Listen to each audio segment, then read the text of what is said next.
The defense attorney refuses to turn over the hospital rules and regulations that we have requested in your medical malpractice case. What can we do when the defense refuses to turn over those rules and regulations? You want to know the answer? Come join me for a moment as I share with you some great information. Hi, I'm Gerry Oginski. I'm a New York medical malpractice and personal injury attorney. During the course of your medical malpractice lawsuit, we are going to ask the hospital that you have sued for certain rules and regulations and protocol concerning the treatment you received. Now, why would we do that? Because we want to know if any of the hospital staff violated the hospital rules and regulations. Now, why is that important? Because if any staff has violated the hospital rules and regulations that the hospital has created for the benefit of and for the safety of patients, now we can use that during the course of your case. We can use that during the course of your trial. And we can show to the jury ultimately, listen, ladies and gentlemen, the hospital created these rules and regulations for the benefit and for the safety of patients. And now in this particular case, we are claiming that they violated those rules and regulations as well as violated the basic standards of medical care. So now let me show you those rules and regulations that they violated. And I'll go through step by step. Every hospital has created various rules and regulations that everybody in the hospital is supposed to know about.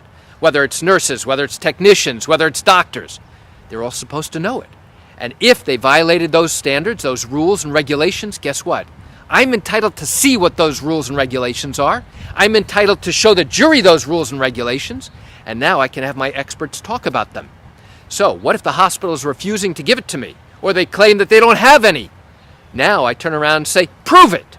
Prove that you don't have these things. Show me a list or an index of all the rules and regulations for the hospital. And then I'll go through that index to identify exactly what rules and regulations we need in order to ascertain whether or not the hospital staff violated these particular rules or regulations. If the defense refuses to give us those rules and regulations, guess what? Now I can ask the judge to intervene. I can ask the judge to go ahead and fine or sanction the hospital for failing to turn over this information.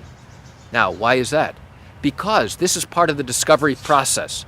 If the defense refuses and doesn't have a good legal explanation for why they're failing to give us that information, now I can ask the judge to take action and do something drastic, like dismiss the answer to the allegations, and we would get an automatic win in your particular case. That's a drastic remedy. The judge has other remedies available. So why do I share this great information with you? I share it with you just to give you a sense of what really happens in these medical malpractice cases here in New York. You know, I realize you're watching this because you have questions or concerns about your own matter. Well, if your matter did happen here in New York, but you have not yet started a lawsuit, but are thinking of doing so because you still have questions that need to be answered, what I invite you to do is pick up the phone and call me.